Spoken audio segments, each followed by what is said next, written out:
Rede Pernambuco de Rádios. Entrevista.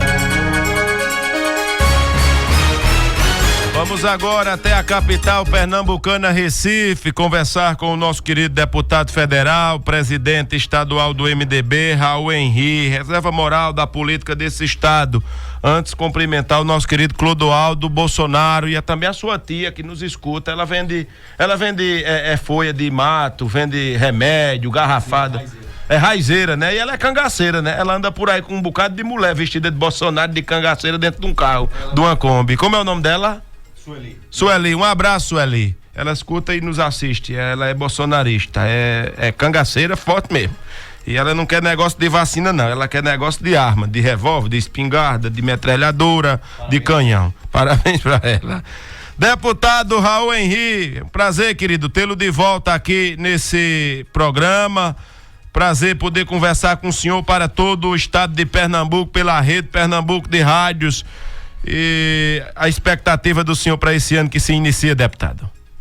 Alberto, bom dia a você, aos seus ouvintes, a sua grande rede pernambucana de rádio. Lhe agradecer inicialmente pela generosidade das suas palavras comigo e dizer que para mim é uma alegria poder conversar com você no primeiro dia do ano. Amigo, eu acho que 2022 será um ano muito desafiador, porque nós temos eleições gerais previstas para o mês de outubro, eleição para presidente da República, eleição para governadores, senadores, deputados, uma eleição que promete ser polarizada, sociedade brasileira muito dividida. No campo da economia, um ano de muitas incertezas, e nós estamos entrando no ano novo com a inflação muito alta, uma perspectiva muito forte de estagnação econômica, ou seja, da não existência do crescimento econômico, do aumento do emprego, do aumento das condições de vida, de uma melhoria das condições de vida da população, e também incerteza em relação à pandemia, porque a gente achou que com a vacinação esse assunto está resolvido, e de fato melhorou muito, porque com essa nova variante Ômicron, que está entrando aí forte na Europa, nos Estados Unidos, no mundo inteiro, que agora também no Brasil, a gente vê que os casos acontecem, mas a gravidade é muito menor. Mesmo assim, não deixa de ser também uma situação que causa incerteza, que causa algum tipo de insegurança na população. Então é um ano desafiador, mas nós temos que enfrentá-lo, temos que exercer a democracia no Brasil, fazer uma campanha eleitoral com propostas voltadas para o futuro do nosso estado e do país e esperar que a população faça seu julgamento. E o seu final de ano, como foi, deputado?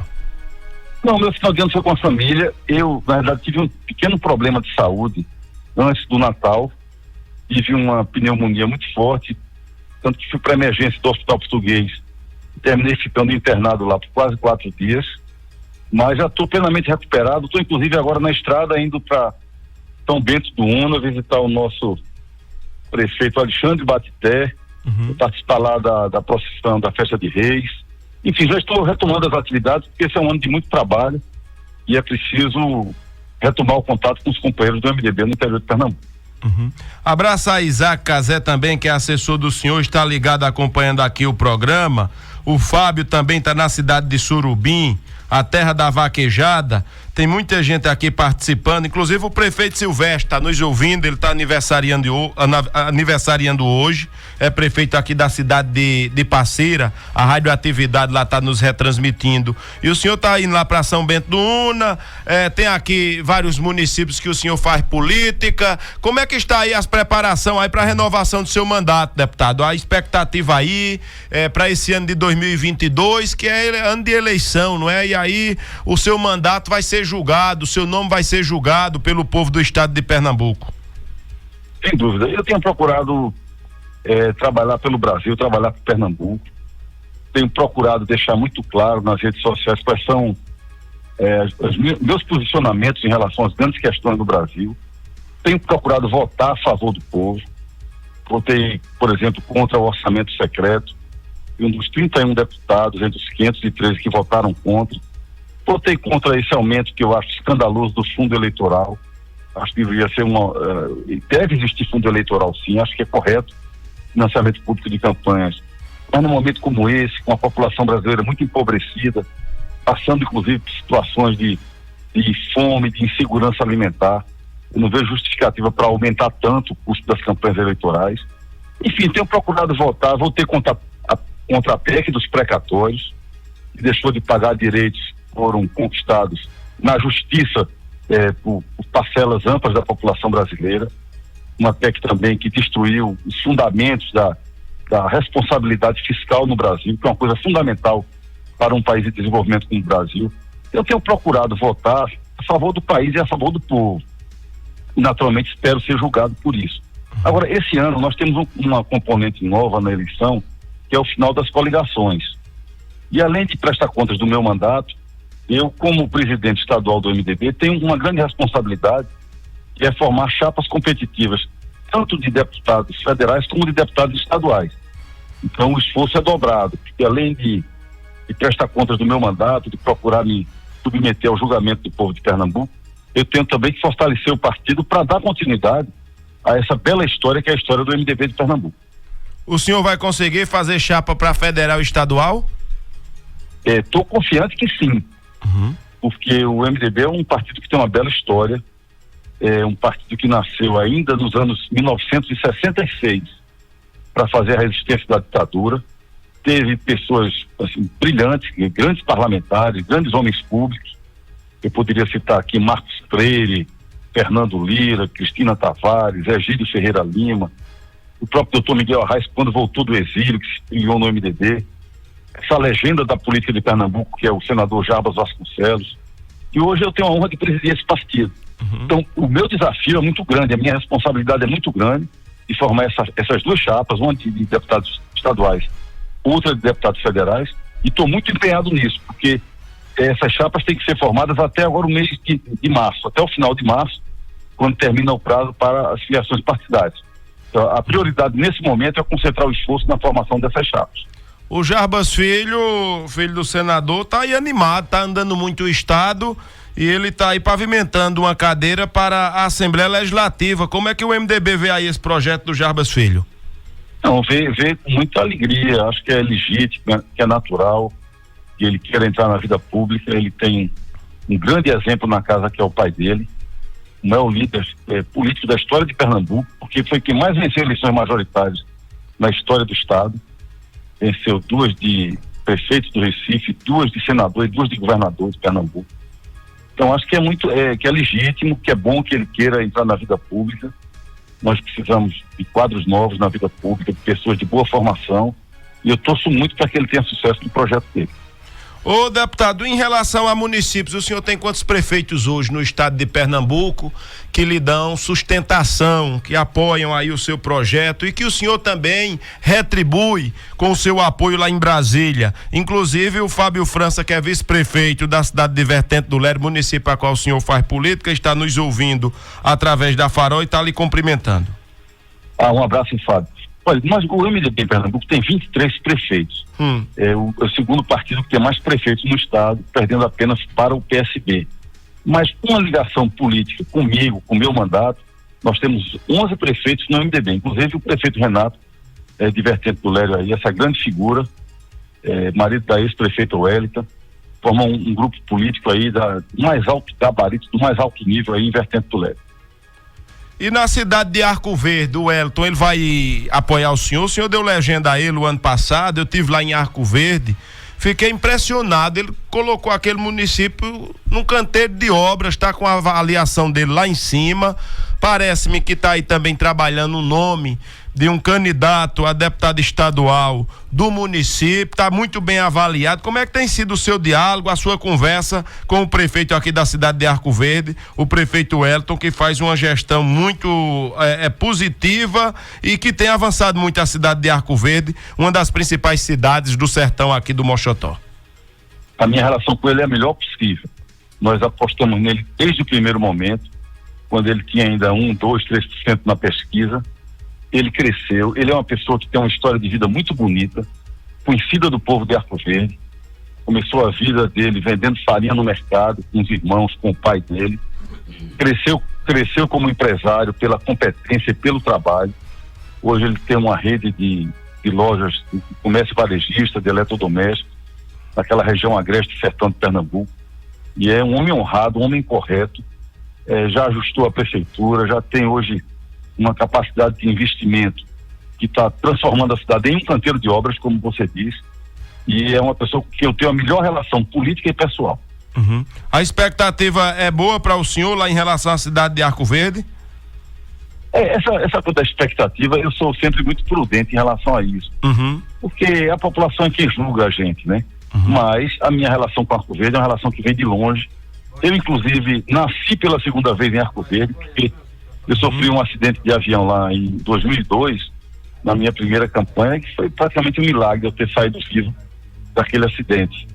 O avião caiu com a gente de madrugada lá, então eu tenho muita afeição pela cidade de Arco Verde, tenho uma relação muito estreita com a cidade, e agora o fato de ter um prefeito um prefeito filiado ao MDB, tem uma ligação política e pessoal com a gente, eu realmente espero ter algum reconhecimento na cidade de Arco Verde. O vereador Derivaldo, da cidade de Toritama, a capital do DIN, está nos ouvindo lá através da Toritama FM, está ali abraçando e agradecendo em nome do município pelo que você tem feito e pelas ajudas que você tem dado aí na gestão do prefeito Edilson Tavares, da capital do DIN, Toritama, deputado. Eu quero dar um abraço ao vereador e dizer que Edilson é outro exemplo. Edilson é também um empresário vitorioso, que veio de baixo, uma pessoa que já tinha uma grande liderança no ambiente empresarial do Agreste e de Pernambuco, e resolveu entrar na vida pública também quando ninguém acreditava nele, que era uma candidatura, tem aqueles apoios políticos tradicionais. Edilson ganhou uma campanha, fazendo campanha praticamente sozinho, evidentemente com o apoio do nosso partido, mas sem o apoio da classe política tradicional de Toritama. Elegeu-se prefeito, também teve uma grande coragem, que para mim é uma coisa decisiva, é o prefeito ter coragem de, no início do mandato, fazer o ajuste da máquina, para que ele tenha recursos para investimento. Já calçou mais de 100 ruas, comprou, eu acho que 20 ônibus para levar a juventude de Toritama para estudar nas universidades de Caruaru, praticamente fez um hospital novo, 4 ou 5 escolas padrão, referência, com a grande aprovação também, se reelegeu com um percentual elevadíssimo de votos, e Edilson para mim também é um exemplo. Aliás, o MDB pode se orgulhar de que tem prefeitos que são verdadeiros exemplos de homens públicos e de gestores públicos, como é o caso do prefeito de Arco Verde e do prefeito Edilson Tavares, do prefeito de Vertente do Leste, desse conjunto de prefeitos que nós temos em Pernambuco. Lá na cidade de Barra de Guabiraba, o Diogo foi eleito, em 2016 bateu na trave, Clodoaldo foi para federal, era o estadual dele, e o senhor era o federal. Como é que está essa situação de Barra de Guabiraba, deputado? Eu estou muito tranquilo com o apoio de Barra de Guabiraba, com o apoio do prefeito Diogo. Nós já conversamos sobre isso. Diogo também foi uma aposta nossa desde 2016, quando ele muito jovem ainda, se dispôs a disputar a eleição, nós apoiamos ele. Ele bateu na trave, como você disse, na primeira eleição. Em 2018 eu tive uma grande votação lá, fui majoritário na cidade e continuamos apoiando ele. Em 2020 ele foi vitorioso, nós temos apoiado ele com emendas parlamentares, com apoio junto ao governador Paulo Câmara. Eu também tenho muita confiança em ter o reconhecimento do povo de Barra de Guabiraba. Diogo é mais um desses jovens talentosos que entraram na política para fazer a diferença. Eu sou muito jovem, é o prefeito caçula do nosso partido de Pernambuco, mas tem dado uma demonstração de grande liderança e de grande capacidade de gestão pública também. O senhor tem um relacionamento bom com o deputado estadual Clodoaldo Magalhães, primeiro secretário da Alep? Tenho, claro. Eu aliás, Alberto, eu tenho um relacionamento bom com todo mundo em Pernambuco. Mesmo depois daquele enfrentamento que tivemos com o senador Fernando Bezerra Coelho, no momento em que viramos a página daquele assunto, eu também procuro não guardar ressentimento nem mágoa, porque isso faz muito mal pra gente na vida e sobretudo na política. Você viver a sua vida alimentando ressentimentos. E quando a gente tem enfrentamentos políticos, eu gosto de restringi-los ao campo da política e depois a gente virar a página e seguir adiante. Então eu tenho um bom relacionamento sim com o Clodoaldo, como tenho um bom relacionamento com praticamente a totalidade das pessoas que fazem política em Pernambuco. Possivelmente ele vai sair do PSB. O PSB parece que não tem interesse na candidatura dele a deputado federal, só estadual. Em se concretizando isso agora no mês de março, o senhor disse que está atuando aí para fazer uma chapa, o senhor daria legenda para que ele viesse disputar um mandato de deputado federal? Você tem acompanhado essa questão aqui no estado de Pernambuco, deputado? Tem, Roberto, mas aí eu tenho um problema ético, porque Clodoaldo tem dito que vai disputar a eleição pelo PSB, as últimas declarações dele são nesse sentido. Nós somos aliados do PSB em Pernambuco e a minha atitude em relação a isso é de absoluto respeito pela decisão do partido, pela decisão dele, como seria também em relação a outros partidos aliados, ao PSB de André de Paula, aos republicanos de Silvio Costa Filho. Eu procuro ter uma relação muito respeitosa com os outros partidos, portanto eu não queria botar minha mão nessa panela não, para que as coisas se resolvam naturalmente e que seja a melhor solução para todos. Em relação a Paulo Câmara, ele já conversou com o senhor sobre a sucessão dele, quem vai ser o candidato dele, pediu sua opinião, o MDB tem interesse em estar na majoritária mais uma vez? Como é que está essa questão interna aí do partido com o governador Paulo Câmara, Raul? Não, nós não conversamos ainda com o governador, mas eu acho que a iniciativa dele de dizer que durante o mês de janeiro ele fará a escolha do candidato à sucessão dele, acho uma iniciativa muito positiva. É uma prerrogativa do governador Paulo Câmara coordenar a sua sucessão e fazer as conversas, naturalmente, que ele vai fazer para escolher um nome que possa refletir o conjunto da Frente Popular e que possa ser um ponto de convergência das forças políticas que compõem a Frente Popular. Então eu acho que ele está dentro de um calendário correto e a hora que ele quiser conversar eu estarei à disposição dele. Acho que o governador Paulo Câmara, ele enfrentou um momento muito difícil, quando eu inclusive fui seu companheiro de chapa. O governador Paulo Câmara, quando assumiu o governo em janeiro de 2015, o Brasil entrava na maior crise econômica da sua história, um grande impacto na queda da arrecadação estadual. Ele fez o dever de casa, manteve o estado de pé. Acho inclusive que foi o reconhecimento desse trabalho que deu a ele a reeleição em 2018, porque ele praticamente não teve condições de investir no estado, ele não teve capacidade de investimento. Ele continuou fazendo esse trabalho de ajustar as contas e o estado de Pernambuco finalmente adquiriu capacidade de investimento. Ele está anunciando aí obras e outras ações da ordem de 5 bilhões de reais. Isso é muita coisa e acho que ele termina o governo dele de maneira consagradora.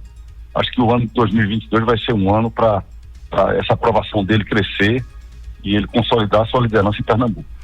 E em relação ao nome dele, você acha que é quem? Assim, você apostaria em quem? Você acha que quem está à altura para continuar esse trabalho que vem sendo tocado no estado de Pernambuco, pela sua experiência, pelo que você conversa e pelo que o senhor também apura, deputado?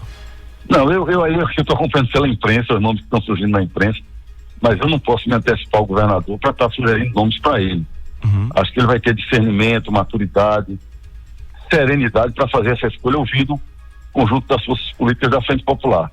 E eu certamente, nesse momento, conversarei com ele. Mas acho que não seria elegante da minha parte estar sugerindo, definindo perfis, antes de ouvir qual é a opinião dele e ver qual é a condição que ele vai dar ao processo. Hoje se fala em dois nomes, tá muito forte aí, o Zé Neto da Casa Civil e o ex-prefeito Geraldo Júlio, que diz que não quer, mas o nome dele vem sempre sendo defendido por alguns integrantes do PSB. É dois nomes que têm credencial e são bons nomes que poderiam representar a Frente Popular, e o senhor também sentiria-se representado por essas figuras? Claro. Agora, o prefeito Geraldo Júlio, inclusive, deu vários depoimentos de que a candidatura dele seria a candidatura mais natural, pelo fato de ter sido prefeito do Recife 2 vezes. Isso faz parte da tradição política de Pernambuco e de outros estados também. Prefeitos que se saem bem na prefeitura terem, assim, disputarem na sequência a eleição para governador. Foi o caso do Dr. Miguel Arraes, foi o caso de Jarbas, foi o caso de Joaquim Francisco. Isso também acontece em outros estados do Brasil, mas ele tem dito reiteradamente que não é candidato. Então eu não posso falar pelo prefeito Geraldo Júlio, né? Ele tem dito na imprensa, tem reafirmado em conversas mais privadas e também tem tornado público a decisão dele de não ser candidato. E a nossa obrigação é respeitar essa decisão dele. É isso aí, deputado. Em relação a Brasília, para liberar o senhor, que o senhor está com a agenda apertada hoje, Expectativa para esse ano de 2022. Nós temos aí o último ano do governo de Bolsonaro. Bolsonaro está aí se preparando para ser julgado pelo povo brasileiro. Os números de pesquisa mostram a liderança de Lula. Tem petistas que já falam como que Lula tivesse lá com a caneta de presidente, já governando o país e montando toda a sua equipe. Vai dar Lula mesmo esse ano? Você é simpático a esse projeto de Lula? Como é que você vê esse movimento nacional e o impacto dele também na vida do povo de Pernambuco diretamente? Olha, o que a gente vê das pesquisas é que o ex-presidente Lula tem em torno de 40%. Eu estou aqui falando a grosso modo, porque há pesquisas que indicam um pouco mais, outras um pouco menos. O presidente Bolsonaro em torno de 25%. E aí tem 35% do eleitorado que desejaria uma terceira alternativa. Eu estou nesses 35%. Então você quer um nome novo. O nosso partido está lançando a candidatura da senadora Simone Tebet. Eu acho que ela tem todas as credenciais, toda a qualificação para ser presidente da República. Uma mulher preparada, vocacionada para a vida pública, uma pessoa dotada de grande espírito público, com experiência na política, experiência no parlamento, experiência administrativa, uma pessoa preparada para governar o Brasil. Então, nesse momento, eu prefiro apostar na candidatura do meu partido e imaginar que quando a campanha for para a rua, ela possa aglutinar esse campo aí da população, esse campo da sociedade, que prefere uma terceira alternativa que fique além da polarização entre o presidente Bolsonaro e o ex-presidente Lula. Com essas decisões, essas tomadas que foram realizadas pelo presidente, nós vamos ter um ano melhor economicamente. Qual é a sua visão em relação à questão da economia, Raul? Eu acho que o presidente errou muito. O presidente teve uma grande oportunidade quando em 2018 teve 57 milhões de votos, mas o presidente errou muito na condição da pandemia, porque ele sabotou os 3 instrumentos que o mundo adotou para enfrentar o coronavírus, que foram a máscara, o distanciamento social e, sobretudo, a vacinação. Até agora o ministro da Saúde fica criando problema para vacinar as crianças, porque nós sabemos que está vindo aí uma 4ª onda com essa Ômicron, que não tem a letalidade das outras variantes, mas que também se propaga com uma facilidade muito maior do que as outras. E é preciso a gente estar preparado para enfrentar essa nova onda. E acho que ele errou muito nisso, no enfrentamento da pandemia. Acho que errou também na economia. Errou em não se esforçar para coordenar uma agenda de reformas estruturantes que o Brasil precisava fazer. Nós fizemos a reforma da Previdência, com 9 meses do governo dele, uma reforma absolutamente necessária para o Brasil, que a população brasileira está envelhecendo e a conta da Previdência é uma conta entre gerações, são os jovens que pagam a conta daqueles idosos que já trabalharam, que estão aposentados. Fizemos essa reforma, mas faltou fazer a reforma tributária, faltou fazer a reforma do Estado brasileiro. E essas reformas são feitas pelo Congresso, mas são feitas sempre em diálogo com o governo federal, que é quem tem a liderança do processo político no país. É o presidente da República, é o líder maior do país. Então a gente poderia ter feito uma agenda de reformas que pudesse colocar o Brasil no outro patamar. E acho que o Congresso errou muito no último ano, votou algumas matérias que eu acho que foram na contramão do interesse do Brasil. A privatização da Eletrobras, por exemplo, que penduraram jabutis da ordem de 70 bilhões de reais para que a sociedade pague essa conta e para alguns setores da iniciativa privada se beneficiem com isso. Erramos na PEC dos precatórios, que acabou com a regra do teto, que acabou com a credibilidade fiscal do Brasil no mercado internacional. Erramos quando votamos esse orçamento secreto de 16 bilhões de reais para ser distribuído no ano da eleição com parlamentares. Para você ter uma ideia do que é esse dinheiro, a maior obra de infraestrutura da história do Nordeste é a transposição do Rio São Francisco. Começou no mandato do presidente Lula, passou por Dilma, Temer e chegou em Bolsonaro.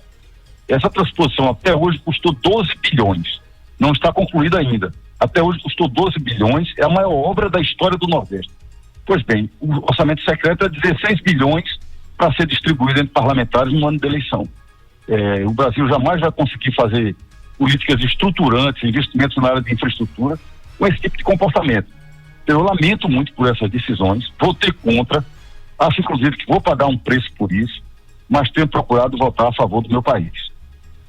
Deputado Raul Henri, muito obrigado pela sua participação. Lhe desejo aí um ano de sucesso, um ano de prosperidade. Você é um grande político, é um grande quadro. Muitas vezes paga um preço alto por votar naquilo que você acredita e defende, não ir aí com a maioria, não entrar aí dentro desses arrumadinhos que se existe dentro da política.